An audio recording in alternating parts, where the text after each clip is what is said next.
নমস্কার, কেমন আছেন সবাই? আশা করি আপনারা সকলে খুব ভালো আছেন। তোফাস রান্নাবান্নায় আপনাদের সবাইকে স্বাগত জানাই। আজ আমি আপনাদের সঙ্গে শেয়ার করছি ঔষধি গুণ সম্পন্ন থানকুনি পাতা দিয়ে পেটের সমস্যায় ভীষণ উপকারী পেঁপে, আলু আর কাঁচকলা দিয়ে ফলুই মাছের ঝোলের রেসিপি। খুব অল্প তেল মশলা দিয়ে এই স্বাস্থ্যকর রান্নাটা আজ আমি আপনাদের করে দেখাবো। এর জন্য আমি ফলুই মাছ নিয়ে নিয়েছি আর মাছগুলো ধুয়ে বেছে পরিষ্কার করে প্রথমেই দিয়ে দিয়েছি মাছের মধ্যে নুন আর হলুদ। এবার মাছগুলোকে খুব ভালো করে নুন হলুদ মাখিয়ে নিচ্ছি। এই বর্ষায় আমরা কিন্তু প্রায় অনেকেই আছি যারা মাঝে মধ্যেই পেটের সমস্যায় ভুগি। তো এভাবে যদি এই মাছের ঝোলটা থানকুনি পাতা দিয়ে রান্না করে খেতে পারেন তো ভীষণ উপকার পাবেন। থানকুনি পাতা কিন্তু বেটেও খাওয়া যায়। আর আমার রেসিপি যদি আপনাদের ভালো লাগে তাহলে একটা লাইক করবেন, সকলের সঙ্গে শেয়ার করবেন, আর নতুন বন্ধু হয়ে থাকলে চ্যানেলটা সাবস্ক্রাইব করে আমার পাশে থাকার অনুরোধ রইল। আর পাশে থাকা বেল বাটনটা প্রেস করতে ভুলবেন না, যাতে নতুন কোনো রেসিপি আপলোড করলেই খুব সহজভাবে আপনার কাছে সবার আগে পৌঁছে দিতে পারি। আর ফেসবুক পেজ থেকে দেখলে পেজটাকে একটু ফলো করে দেবেন। খুব ভালো করে মাছের মধ্যে নুন হলুদ মাখিয়ে 10-15 মিনিট মতো রেখে দেব। আর এদিকে আমি যে সবজিগুলো মাছের ঝোলে ব্যবহার করব সেগুলো কেটে নিয়েছি, আপনাদের দেখিয়ে দিচ্ছি।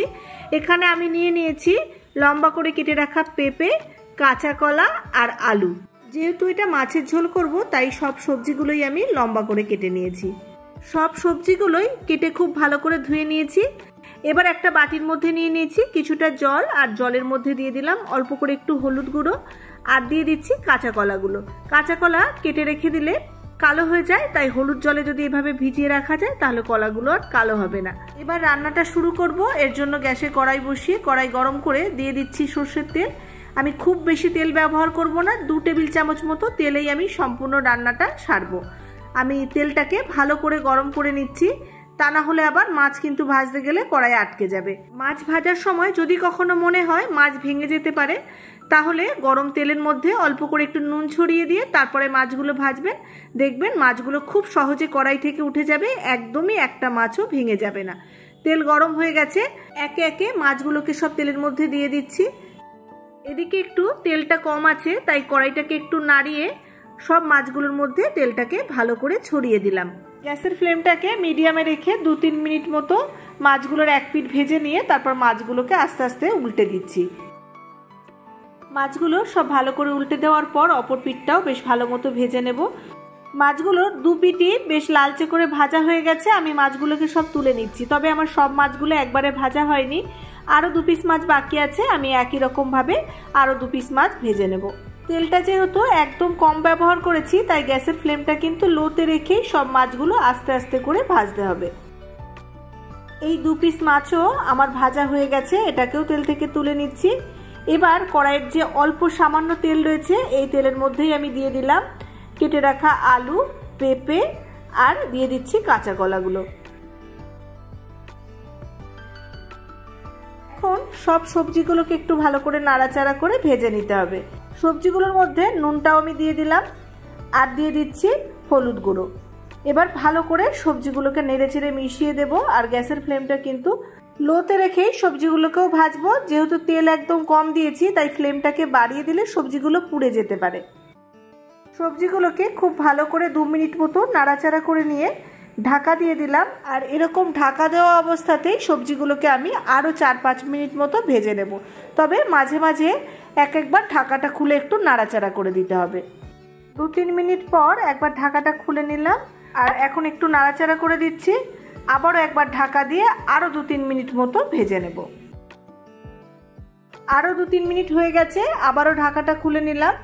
আর এখন কিন্তু আমার সবজিগুলোর মধ্যে হালকা লালচে রং ধরতে শুরু করে দিয়েছে। সবজিগুলো এর চেয়ে আর বেশি ভাজার দরকার নেই, সবজি ভাজা হয়ে গেছে। এবার এর মধ্যে আমি জল দিয়ে দেব। জলটা আমি এখানে একদম হালকা গরম করে নিয়েছি, তবে আপনারা চাইলে এর মধ্যে নর্মাল জলও দিতে পারেন। আর দিয়ে দিলাম 2 চেরা কাঁচা লঙ্কা। জল দেওয়ার পর আরও একটু নুনের প্রয়োজন, সেই নুনটা আমি দিয়ে দিলাম, আর দিয়ে দিলাম অল্প একটু হলুদ গুঁড়ো। এবার ভালো করে মিশিয়ে দিচ্ছি নেড়েচেড়ে। আর ঝালটা কিন্তু একদম কমই দেব, যেহেতু এটা একদম স্বাস্থ্যকর মাছের ঝোল হচ্ছে, তাই তেল ঝাল মশলা সবকিছুই কিন্তু একদম কম ব্যবহার করছি। এবার একটু ঢেকে দিচ্ছি, আর যেহেতু এটা একদম হালকা পাতলা ঝোল হবে তাই জলের পরিমাণটাও একটু বেশি দিয়ে দিয়েছি। এবার মিডিয়াম ফ্লেমে সবজিগুলোকে একটু ভালো করে সিদ্ধ করে নেব। প্রায় 10 মিনিট মতো পর ঢাকাটা খুলে নিলাম, আর এখন একবার দেখে নেব যে সমস্ত সবজিগুলো ভালোভাবে সিদ্ধ হয়েছে কিনা। আমি একটা পেঁপের টুকরোকে একটু দেখে নিচ্ছি যে সিদ্ধ হয়েছে কিনা। খুন্তি দিয়ে একটা পেঁপের টুকরো একটু কেটে দেখে নিলাম, ভালো মতোই সিদ্ধ হয়ে গেছে। এবার আমি ভেজে রাখা মাছগুলোকে দিয়ে দিচ্ছি। আমি এখানে আজকে জ্যান্ত ফলুই মাছ দিয়ে ঝোলটা রান্না করছি, তবে আপনারা যে কোনো জ্যান্ত মাছ, কই, শিঙি, ল্যাঠা, বাটা, পোনা, যে কোনো জ্যান্ত মাছ দিয়ে কিন্তু এই স্বাস্থ্যকর ঝোলটা রান্না করতে পারবেন। থানকুনি পাতা দিয়ে এই মাছের ঝোলটা কিন্তু পেট খারাপ হলে বা জ্বর জ্বালায় ভুগে শরীরটা যখন একদম দুর্বল হয়ে যায়, মুখে রুচি থাকে না, তখন এই ধরনের তেল মশলা কম দিয়ে হালকা মাছের ঝোলটা খাওয়া কিন্তু খুব উপকার। তবে আমি কিন্তু শুধু পেট খারাপ হলে বা জ্বর জ্বালায় ভুগে শরীর অসুস্থ হলেই নয়, মাঝে মধ্যে জ্যান্ত মাছ আনলেই এই হালকা মাছের ঝোলটা করে খাই, ভীষণ ভালো লাগে। যে কোনো জ্যান্ত মাছের পাতলা ঝোল আমার কাছে তো এমনিতেই ভীষণ প্রিয়, আর এইরকম ফ্রেশ মাছের ঝোল গরম ভাত দিয়ে আমার কাছে তো দুর্দান্ত লাগে। মাছগুলো ঝোলের মধ্যে দেওয়ার পর ঢেকে দিয়ে 4-5 মিনিট মতো ভালোভাবে ফুটিয়ে নিয়েছি। এবার ঢাকাটা খুলে দিয়ে দিচ্ছি 1 চা চামচ জিরে বাটা আমি ঝোলের মধ্যে দিয়ে দিলাম, আর মিক্সির বাটিটা ধুয়ে দিয়ে দিলাম অল্প একটু জল। এভাবে যদি জিরেটাকে বেটে দেওয়া যায় তাহলে স্বাদটা আরও বেশি ভালো হয়। তবে আপনারা যদি বাটা জিরে না দিতে চান তাহলে অল্প একটু জিরে আগে থেকে একটু জলে ভিজিয়ে রাখবেন, তাহলেও জিরে বাটা দিলে যেমন স্বাদ মোটামুটি সেই রকমই স্বাদ এসে যাবে।